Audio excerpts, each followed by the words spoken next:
Hello everyone, welcome to Idle Coaching. My name is Krishnakant Singh Bundela. Micro economics in difference curve analysis के ordinal approach में आप लोगों का स्वागत है. ये पार्ट 7D है.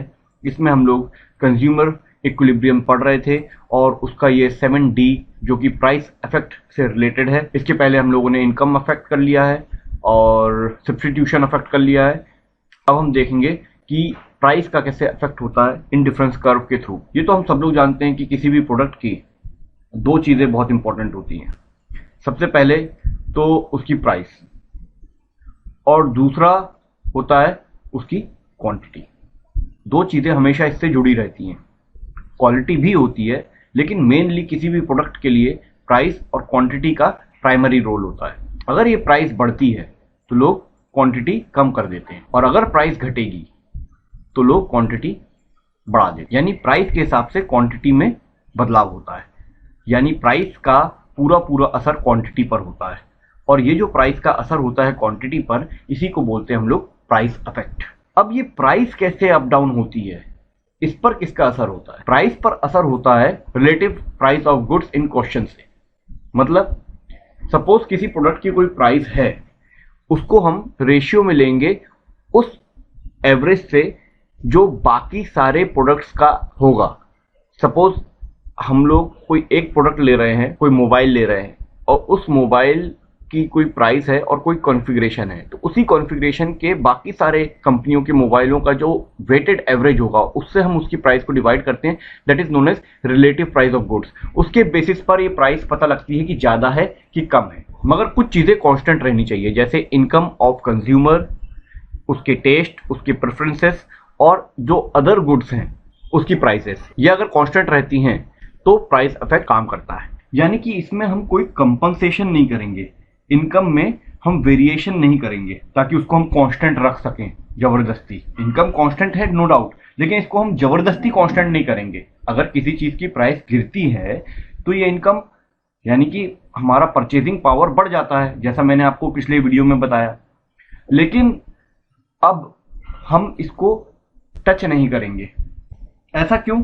क्योंकि इसका पहला रीजन तो यह है कि जो प्राइस है कंज्यूमर देता है, इसमें दो कंडीशन उसको फेस करनी पड़ेगी, या तो बेटर ऑफ की या वर्स ऑफ की. मतलब या तो प्राइस घटेगी या प्राइस बढ़ेगी. अगर प्राइस घटी तो वो अच्छी कंडीशन में है क्योंकि उसकी इनकम बढ़ गई है, और अगर प्राइस बढ़ गई है तो वो गलत कंडीशन में है, यानी बुरी कंडीशन में है क्योंकि उसकी इनकम या परचेजिंग पावर घट गई है. तो एक तरफ ये होगा जब बेटर ऑफ हुआ यानी कि प्राइस घट गई तो वो लोअर इंडिफरेंस कर्व से हायर इंडिफरेंस कर्व की तरफ चला जाएगा. और दूसरा इफेक्ट ये है कि अगर प्राइस बढ़ गई तो वो हायर इंडिफरेंस कर्व से लोअर की तरफ आ जाएगा. पहली चीज तो ये होगी. और दूसरा कारण ये है कि कोई भी कोशिश ऐसी नहीं की जाएगी कि इनकम को हम कांस्टेंट रखें जब हम प्राइस इफेक्ट की बात करते हैं तब. यानी प्राइस इफेक्ट को अगर पता करना हो तो हम रिलेटिव प्राइसेस देखते हैं गुड्स की जो उसके साथ के हैं, और बाकी चीजें हम कांस्टेंट रखते हैं, मगर जबरदस्ती कांस्टेंट नहीं रखते. अगर प्राइस गिरती है और परचेजिंग पावर बढ़ जाती है तो हम हायर इंडिफरेंस कर्व की तरफ शिफ्ट हो जाते हैं, और अगर प्राइस बढ़ जाती है तो हम लोअर इंडिफरेंस कर्व की तरफ शिफ्ट हो जाते हैं. इसको हम एक डायग्राम से समझ. सपोज ये है डायग्राम जिसमें एक्स कमोडिटी हमने हॉरिजॉन्टल पे ले ली है, वाई हमने वर्टिकल पे ले ली है, और ये लाइन है PL. इसको हम प्राइस लाइन कहेंगे. प्राइस लाइन, बजट लाइन, ये सब मैं पहले बता चुका हूं, डिस्क्रिप्शन में उसके लिंक भी है. अब सपोज कंज्यूमर किसी एक पॉइंट पर, इस पॉइंट पर इंडिफरेंस कर्व के इक्विलिब्रियम पे है. यानी वो कुछ कमोडिटी खरीदता है एक्स की और कुछ कमोडिटी खरीदता है वाई की. सपोज OM1 खरीदता है एक्स की और ON1 खरीदता है वाई की. अब मान लो कि एक्स की प्राइस गिर जाती है. जैसे ही एक्स की प्राइस गिरेगी, जैसे मैंने पिछले वीडियोस में बताया आपको कि ये जो प्राइस लाइन है, किसी एक कमोडिटी के प्राइस गिरने से इसकी परचेजिंग पावर बढ़ जाएगी. इसलिए ये लाइन जहां वाई कांस्टेंट है, वाई की प्राइस कांस्टेंट है और एक्स की गिर रही है, तो ये लाइन इस तरीके से हो जाएगी.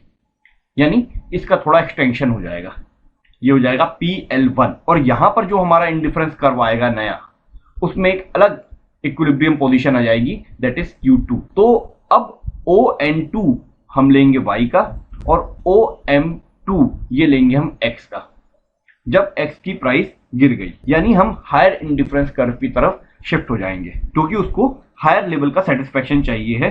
कांस्टेंट हम नहीं रखेंगे इनकम को, हम इनकम के हिसाब से इंडिफरेंस कर्व के हायर स्टेज पर पहुंच जाएंगे और x की परचेज बढ़ा देंगे और y की थोड़ी सी घटा देंगे। अब अगर मान लीजिए x की प्राइस और गिरी तो ये लाइन कहां आ जाएगी, मान लीजिए इधर आ गई, PL2 हो गई और कंज्यूमर इक्विलिब्रियम में आया इस नए इंडिफरेंस कर्व में, जिसका नाम हमने Q3 रख, यानी पहले वो उसका इक्विलिब्रियम पॉइंट था Q1, दूसरा था Q2 और तीसरा था Q3, जिसमें उसका फिर से ये क्वांटिटी x की बढ़ गई, OM3 हो गई और यहां पर y और घट गई, ON3 हो गई। ये सारे पॉइंट्स इक्विलिब्रियम के Q1, Q2, Q3, अगर हम इन सबको ज्वाइन कर दें तो ये जो कर्व बनता है, ये डार्क ब्लू रंग का, इसको कहते हैं हम PCC, यानी कि प्राइस कंजम्पशन कर्व। ये बताता है कि प्राइस का क्या असर होगा उस कमोडिटी के कंजम्पशन पे, यानी वो कमोडिटी को लोग कितना यूज कर रहे हैं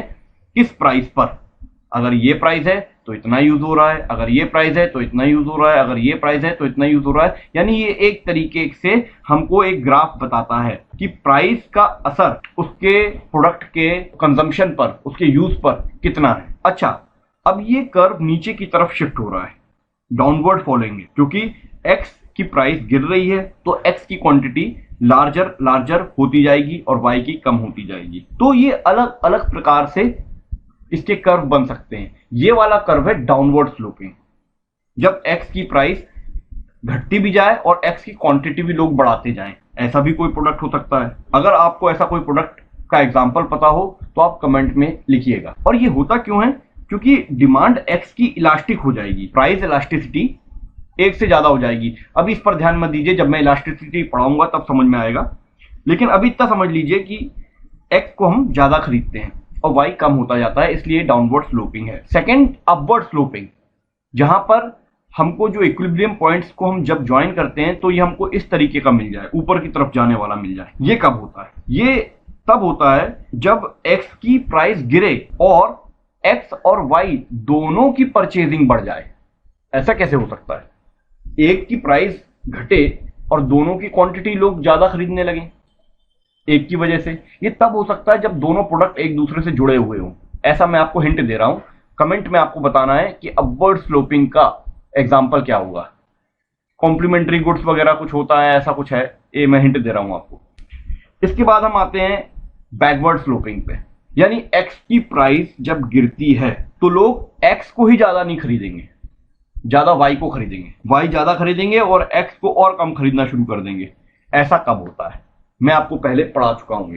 बैकवर्ड स्लोपिंग में एग्जांपल बताइए, किस टाइप के प्रोडक्ट होंगे जिनकी प्राइस घट जाए तो लोग उनको और रिजेक्ट कर देते हैं, कम खरीदते हैं, बल्कि दूसरे प्रोडक्ट खरीदने लगते हैं जिनकी प्राइस नहीं घटी है।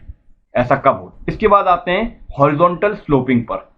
हॉरिजॉन्टल स्लोपिंग का मतलब है कि x की प्राइस जब गिरेगी तो उसकी जो क्वांटिटी परचेजिंग है वो और बढ़ती जाएगी प्रोपोर्शनेटली, लेकिन y बिल्कुल भी टस से मस नहीं होगा। लोग y जितना पहले खरीद रहे थे उतना ही खरीदेंगे। x की प्राइस अगर गिरेगी तो x को ज्यादा लेना शुरू कर देंगे, यानी कि प्राइस इलास्टिसिटी जो x की है वो 1 हो जाएगी। ये मैं बाद में बताऊंगा प्राइस इलास्टिसिटी क्या होती है, या इसका वीडियो बन गया होगा तो आप देख लीजिएगा, आगे बनेगा, या आप लोगों ने कहीं और से देखा हो कभी तो उससे देख लीजिएगा। ये मेन इसके स्लोप्स हैं, मगर प्राइस अफेक्ट, इनकम अफेक्ट और सब्स्टिट्यूशन अफेक्ट का मिला जुला स्वरूप है, यानी it is the combined affect of income and substitution, जो हम पहले पढ़ चुके हैं। यानी कि अगर हम एनालिसिस करें इनकम इफेक्ट का और सब्स्टिट्यूशन इफेक्ट का और प्राइस इफेक्ट का, तो हमको ये समझ में आता है कि प्राइस इफेक्ट के डुअल इफेक्ट हैं उसके, यानी कि वो कुछ नहीं है बल्कि एक कॉम्बिनेशन है इनकम और सब्स्टिट्यूशन इफेक्ट का। जैसे जैसे प्राइस गिरती है रियल इनकम बढ़ जाती है कंज्यूमर की, और उसी समय वो सब्स्टिट्यूट कर देता है। जब प्राइस और गिरती है एक्स की तो कंज्यूमर नए इक्विलिब्रियम पोजीशन की तरफ जाता है, नए इंडिफरेंस कर्व की तरफ जाता है, जो हमने सब्स्टिट्यूशन में देखा। देखो इसको एक डायग्राम से समझते। सपोज ये है diagram, initially x commodity x axis पे और ये वाई कमोडिटी वाई एक्सिस पे, और ये है प्राइस लाइन। ये है वो कर्व IC1 जिसमें एक पोजीशन है Q इक्विलिब्रियम की। जब X की प्राइस गिरती है तो ये नई लाइन बन जाती है प्राइस की। X की प्राइस गिरी तो ये प्राइस लाइन इतनी बढ़ गई क्योंकि X क्वांटिटी अपन ज्यादा ले सकते। यानी जब हम इस पे इंडिफरेंस कर्व बनाएंगे तो जो हमारा पास इक्विलिब्रियम पोजीशन आएगा दैट इज K, यानी Q से K की तरफ शिफ्ट हो गया। यानी IC1 इस इंडिफरेंस कर्व से IC2 में हमारा इक्विलिब्रियम पोजीशन शिफ्ट हो गया because of fall of the price of X। यानी कि जो प्राइस इफेक्ट है ये कॉम्बिनेशन है इनकम इफेक्ट का और सब्स्टिट्यूशन इफेक्ट का। कैसे? ये जो अपन ने देखा शिफ्टिंग हुई है और अगर हम यहां से लाइन खींचें तो ये हो जाती है प्राइस कंजम्पशन कर्व की।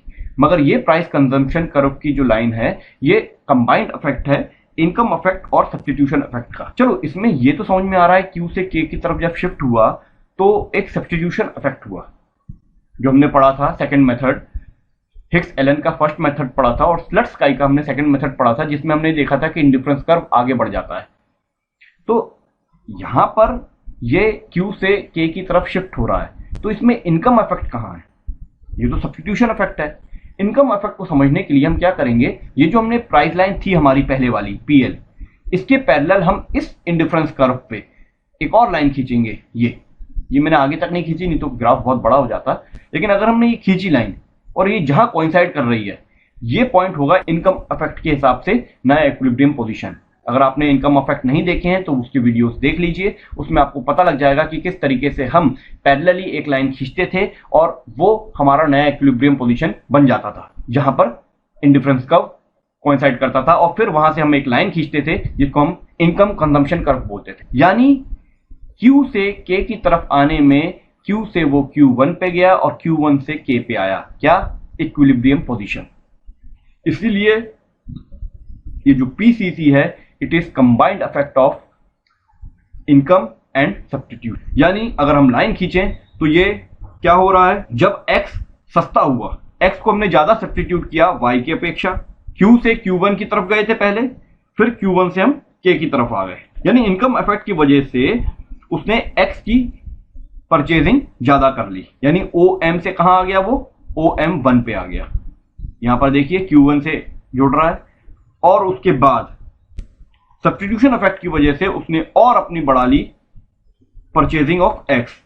कहां तक? OM1 से OM2 तक। तो प्राइस इफेक्ट की वजह से उसकी टोटल जो परचेजिंग इंक्रीज हुई है, टोटल खरीदारी जो उसकी इंक्रीज हुई है वो OM से हुई है OM2 तक।